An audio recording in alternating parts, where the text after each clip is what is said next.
নমস্কাৰ শিক্ষাৰ্থীসকল, ই-কক্সালে স্বাগতম জনাইছো। আশা কৰো তোমালোক ভালে আছা। আজি আমি পঢ়িব ওলাইছো ষষ্ঠ শ্ৰেণীৰ অসমীয়া বিষয়ৰ উন্মেষ পাঠ্যপুথিৰ প্ৰথমটি পাঠ আমাৰ দেশ। আমাৰ দেশৰ আজি আমি প্ৰথম অংশ পঢ়িম। আহাচোন এই পাঠটিত আমি কি পঢ়িম সেয়া চাওঁ। আমাৰ দেশ পাঠ্যপুথিত থকা প্ৰথমটি পাঠ আৰু এইটো এটা কবিতা হয় বুলি তোমালোকক আগতেই জনাইছো। তাৰ আগতে তোমালোকে এইখিনি জানিব লাগিব, ভাৰত আমাৰ দেশ। এতিয়া আমাৰ দেশ বুলি কোৱাৰ লগে লগে আমি জানো যে ভাৰতখন আমাৰ দেশ হয়। অসম ইয়াৰ উত্তৰ পূব দিশত অৱস্থিত। অসম ভাৰতৰে এখন ৰাজ্য হয় আৰু ই উত্তৰ পূব দিশত অৱস্থিত আছে। অসম আমাৰ জন্মভূমি। অসমতে আমি জন্ম লাভ কৰিছো, গতিকে অসম আমাৰ জন্মভূমি হয়। নিজৰ দেশ তথা জন্মভূমি সকলোৰে আপোন আৰু আদৰৰ।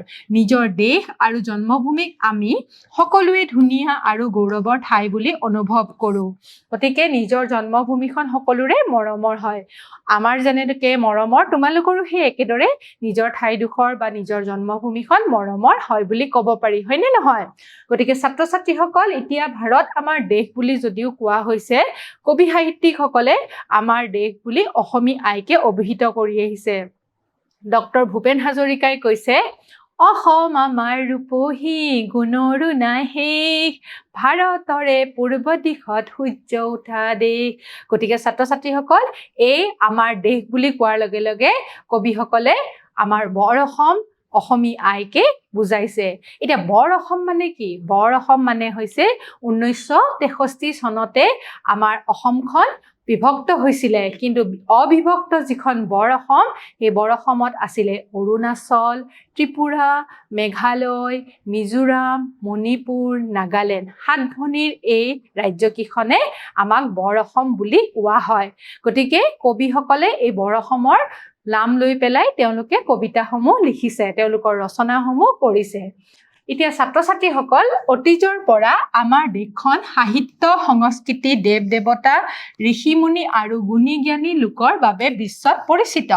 ইয়াৰ প্ৰাকৃতিক শোভা, ভৌগোলিক বৈচিত্ৰ্য আদিয়ে আমাৰ দেশ তথা জন্মভূমিক কেনেদৰে মনোমোহা কৰি তুলিছে, কবিতাটোৰ জৰিয়তে সেই কথা প্ৰকাশ কৰিছে। এতিয়া আমাৰ দেশ বুলি কোৱাৰ লগে লগে বৰ অসম অসমী আইৰ কথাই কৈছে। এই অসমী আইৰ কি কি ৰূপ আমি দেখা পাওঁ সেয়া চাওঁ আহা। এতিয়া পঢ়া আৰু আবৃত্তি কৰিব দিছে। ছাত্ৰ ছাত্ৰীসকল, কবিতাটো মই তোমালোকক আবৃত্তি কৰি দেখুৱাই দিছো। আমাৰ দেশৰ মুকুট মূৰৰ হিমালয় গিৰিৰাজ, 6 ঋতু আহি আলফুল কৰে পিন্ধাই অপূৰ্ব সাজ। আমাৰ দেশৰ মুকুট মূৰৰ হিমালয় গিৰিৰাজ, 6 ঋতু আহি আলফুল কৰি পিন্ধাই অপূৰ্ব সাজ। পাতকাই মেলে কলা চুলি তাৰি, অৰুণ উদয় তাত, লুইতে পখালি চৰণ দুখনি, দিয়ে ৰিহাখনি গাত। হ'ব, তাৰ পিছৰখিনি চাওঁ। শুকুলা পাতৰ ৰিহা মেখেলাই জেউতি চৰাই গাৰ, কুলু কুলু কৰি আহে জানজুৰি লয় হাতে সৰিহাৰ। শুভিছে বুকুত খাচীয়া পৰ্বত, বৈছে অমৃত ধাৰা, আৰু কটগিৰি আছে শোভা কৰি আচলত নাচে তৰা। কবিতাটো আমি এইদৰে আবৃত্তি কৰিব পাৰো। আমাৰ দেশৰ ৰূপ মনোহৰ, তাৰ যি উপমা নাই, অসমা সুষমা মুনি মনোৰমা আমাৰ চেনেহী আই। নানা গুণ গাই সমুধুৰ নাম পুৰাণত ভাৰতত, দেৱভূমি বুলি আমাৰ দেশে জিলিকিছে জগতত। শুদ্ধ মনে চিত্তে ৰূপে ৰখে গীতে, ধন ধান্যে পুষ্পে ভৰা, স্বৰ্গতো অধিক আমাৰ দেশে সৃষ্টি পাতনিৰে পৰা। নুগুছে হেঁপাহ চাওঁ চকু ভৰি, ভুৱন মোহিনী বেশ, অসম অসম সোণৰ অসম জননী আমাৰ দেশ। কবি অতুল চন্দ্ৰ হাজৰিকা। এইদৰে কবিতাটোৰ ভাৱ প্ৰকাশ কৰি তোমালোকে আবৃত্তি কৰিব পাৰা। তোমালোকৰ বিদ্যালয়ৰ অনুষ্ঠানসমূহ বা কোনো প্ৰতিযোগিতামূলক অনুষ্ঠানবিলাকত এই কবিতাটো আবৃত্তি কৰিব পাৰা। ছাত্ৰ ছাত্ৰীসকল, এই কবিতাটো এটা দেশপ্ৰেমমূলক কবিতা হয়। দেশৰ বিষয়ে অতুল চন্দ্ৰ হাজৰিকাই ভালদৰে ইয়াতে বৰ্ণনা কৰিছে। এতিয়া আমি কবিতাটো এটা এটা স্তৱককৈ আমি বুজিবলৈ চেষ্টা কৰোঁ আহা।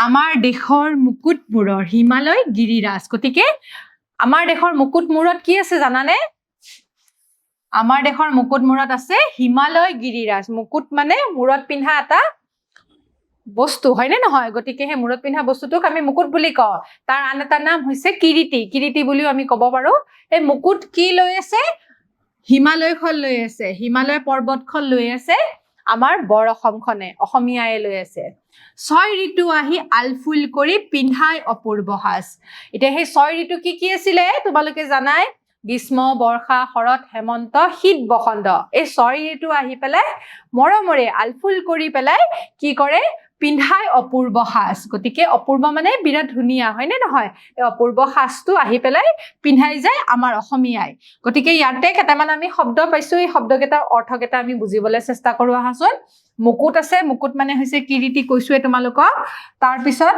আৰু কি আছে সাজ সাজ মানে হৈছে পোছাক তাৰ পিছত কৈছে গিৰি গিৰি মানে হৈছে পৰ্বত আৰু আলফুল মানে হৈছে আলসুৱাকে মৰম লগাকে ঠিক আছে গতিকে ছাত্ৰ ছাত্ৰীসকল আলফুল মানে হৈছে আলসুৱা মৰম লগাকে গতিকে ইয়াৰ পিছৰখিনি চাওঁচোন ৰেফযুক্ত দ্বিত্ব বৰ্জন বুলি লিখা আছে এতিয়া ব্যাকৰণৰ সূত্ৰ মতে যেতিয়া ব্যঞ্জন বৰ্ণত একে বৰ্ণ লগ লাগে তেতিয়া সেই বৰ্ণটো কেনেকুৱা হয় এইদৰে হৈ পৰে কিন্তু তাতে যদি ৰেফ লাগে মানে ৰকাৰ লাগে তেনেহলে এনেকুৱা হয় কিন্তু এতিয়া ব্যাকৰণৰ সূত্ৰ যদিও আছিলে এতিয়া এইটো হলনি কৰি পেলাই ইয়াক কি কৰা হৈছে এটাহে বহুৱা হৈছে অপূৰ্ব শব্দটো আগতে কেনেকুৱা আছিলে অপূৰ্ব বৈবব্য আছিলে এতিয়া মাত্ৰ অপূৰ্ব বুলি কয় কৰ্ম কৰ্ম বুলি কৈছিলে এতিয়া কৰ্ম ঠিক আছে বৰ্তমান বৰ্তমান আছিলে এতিয়া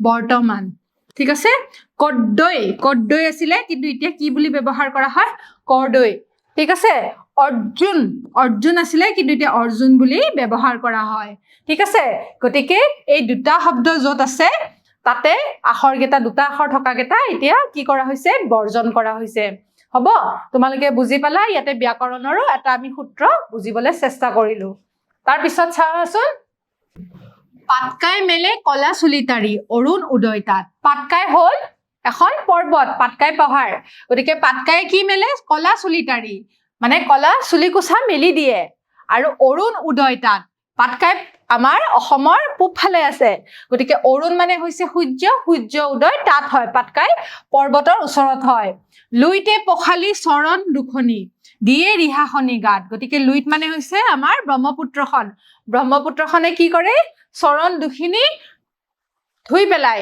গতিকে চৰণ দুখনি ধুই পেলাই পখালি দিয়ে পখালি মানে ধোৱা গতিকে লুইতে পখালি চৰণ দুখনি দিয়ে ৰিহাখনি গাত দি দিয়ে তানে ৰিহা মানে কি জানা নহয় তোমালোকে আমাৰ অসমীয়া মহিলাসকলে মেখেলা চাদৰ পিন্ধে মেখেলা চাদৰৰ আন এটা অংগ আছে ৰিহা বুলি কয় সেই ৰিহাখন অসমীয়া মহিলাসকলে পিন্ধে গতিকে ৰিহাখন লুইতে পখালি পেলাই চৰণ দুখনি ধুই পেলাই দিয়ে ৰিহাখনি গাত গতিকে অসমৰ সোঁমাজেৰে আমাৰ লুইতখন বৈ গৈছে ৰিহাখনৰ দৰে গাত লোৱা বুলি কবিয়ে কৈছে ঠিক আছে এতিয়া আমি এই অৰুণ শব্দটো পাইছো যে ইয়াতে আমি কেইটামান সমাৰ্থক শব্দৰ বিষয়ে জানো আহা ছাত্ৰ ছাত্ৰীসকল সমাৰ্থক বুলি কোৱাৰ লগে লগে যিবিলাক শব্দৰ আমি আন একে অৰ্থ বুজোৱা শব্দবিলাককে সমাৰ্থক শব্দ বুলি কয় যিদৰে অৰুণ বুলি কোৱাৰ লগে লগে অৰুণৰ সমাৰ্থক শব্দ হৈছে বেলি মানে আমি অৰুণক বেলি বুলি ক'ব পাৰো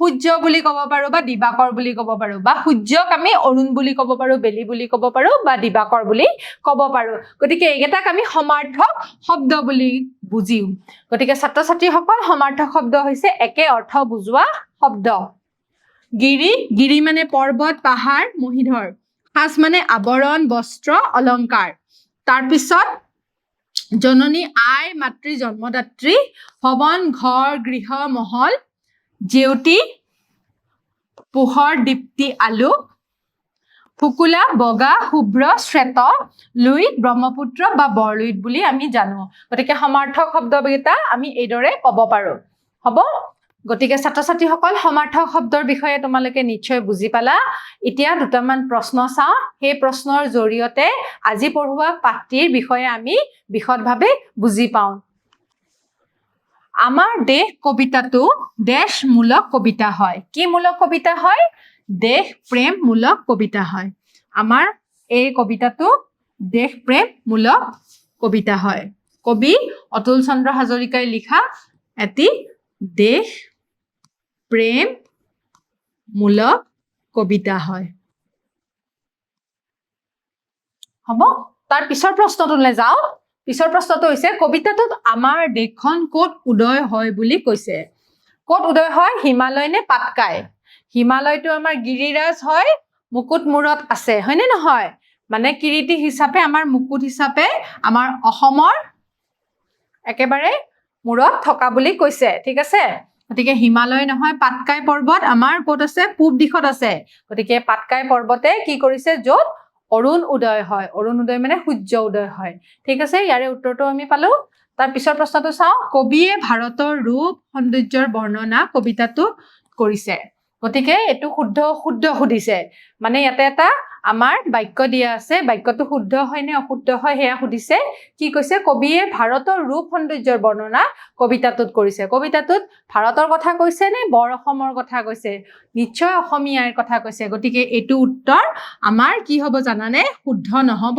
অশুদ্ধহে হ'ব গতিকে ছাত্ৰ ছাত্ৰীসকল আজি আমি কবিতাটো আবৃত্তি কৰিব শিকিলো ইয়াৰে স্তবক কেইটাৰ বিষয়েও আমি গম পালো অহা ক্লাছত এইটো পাঠৰ আন এটা অংশলৈ তোমালোকৰ মাজলৈ আকৌ আহিম ইমানখিনি সময় তোমালোকে সহযোগিতা কৰাৰ বাবে তোমালোকলৈ ধন্যবাদ থাকিল নমস্কাৰ